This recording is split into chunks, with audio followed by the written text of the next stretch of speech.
حتى لا نصل إلى الضرب، لأنه قال ولو كان قال ولا تسبهما فوصلوا للضرب، لكن قال لك ولا تقول لهما أفين.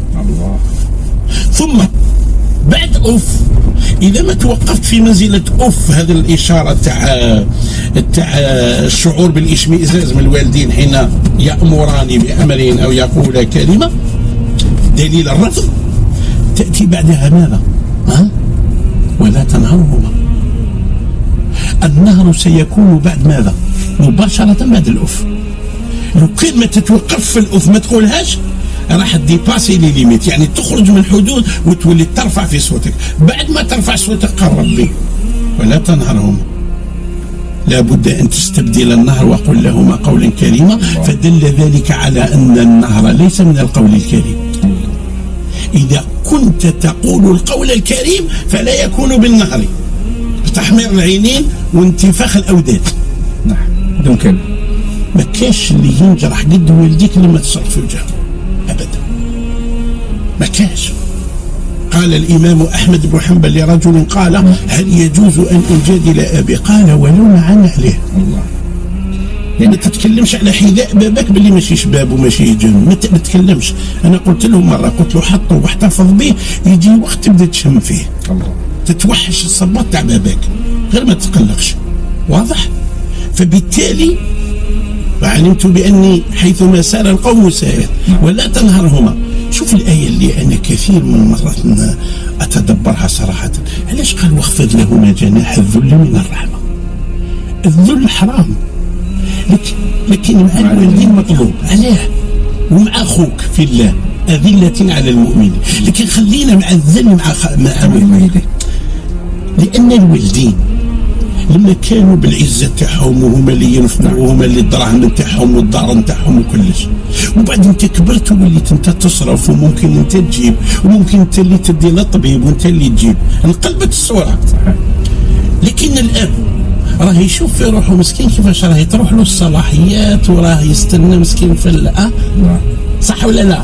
في أجله تروح انتايا ممكن تذله وتخليه يحتاجك. ربي واش قال لك؟ قال لك لازم تفوت انت تنذلله قبل ما يشعر هو باللي راه مذلول لك، حتى لا نصل الى الضرب. لانه قال ولو كان قال ولا تسبهما فوصلوا للضرب، لكن قال لك ولا تقول لهما أفين. ثم بعد أف إذا ما توقفت في منزلة أف، هذه الإشارة تاع الشعور بالإشمئزاز من الوالدين حين يأمران بأمر أو يقول كلمة، دليل الرفض، تأتي بعدها ماذا؟ ولا تنهرهما. النهر سيكون بعد ماذا؟ مباشرة بعد الأف. لو كان ما تتوقف في الأف ما تقولهاش راح ديباسي لي ليميت، يعني تخرج من الحدود وتولي ترفع في صوتك. بعد ما ترفع صوتك قال ربي ولا تنهرهما، لا بد أن تستبدل النهر وقل لهما قولا كريما، فدل ذلك على أن النهر ليس من القول الكريم. إذا كنت تقول القول الكريم فلا يكون بالنهر، بتحمير العينين وانتفاخ الأوداد. نعم دون كلمة. ما كاش اللي ينجرح قد والديك لما تصرف في وجهه أبدا، ما كاش.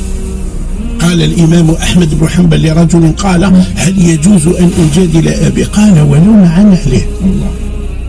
يعني ما تتكلمش على حذاء بابك باللي ماشي شباب وماشي جن، ما تتكلمش. أنا قلت له مرة، قلت له حطه واحتفظ به، يجي وقت تبدا تشم فيه. الله. تتوحش الصباط تاع بابك غير ما تتقلقش، واضح؟ فبالتالي علمت بأني حيثما سار القوم سائر ولا تنهرهما. شوف الآية اللي أنا كثير من المرات أتدبرها صراحة، علاش قال واخفض لهما جناح الذل من الرحمة؟ الذل حرام، لكن مع الوالدين مطلوب. علاه؟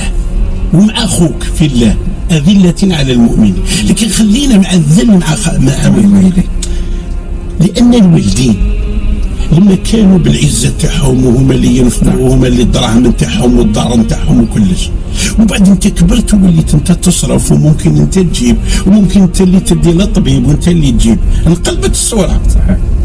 لكن الأب راه يشوف في روحه مسكين كيفاش راه تروح له الصلاحيات وراه يستنى مسكين في نعم. صح ولا لا؟ في اجله تروح انتيا ممكن تذله وتخليه يحتاجك. ربي واش قال لك؟ قال لك لازم تفوت انت تنذلله قبل ما يشعر هو باللي راه مذلول لك. وانا اكاد اجزم انه هذه الايه اخواننا ما مش فاهمينها مليح. واخفض فعل امر هذا، واخفض لهما جناح الذل من الرحمه. جناح كما الطير، جاب ربي الجناح يمثل لك الطير كيفاش. واخفض لهما جناح الذل من الرحمه قبل ما ينذلوا. رد بالك باباك يشعر باللي راه منذل، رد بالك. واخفض لهما جناح الذل من الرحمه. شوف الدعاء، وقل ربي ارحمهما كما ربياني صغيرا. وش معناها؟ فإنه إذا كان يا رب قد حصلت التربية أمامي فاجعل الرحمة تحصل يقينا كما حدثت تربيتهما لي يقينا. أما التربية راني نشوف فيها، يا ربي خلي الرحمة كما ربوني تولي يقين. أنا درت الدعاء ولكن حققها لهم كما تحقق التربية.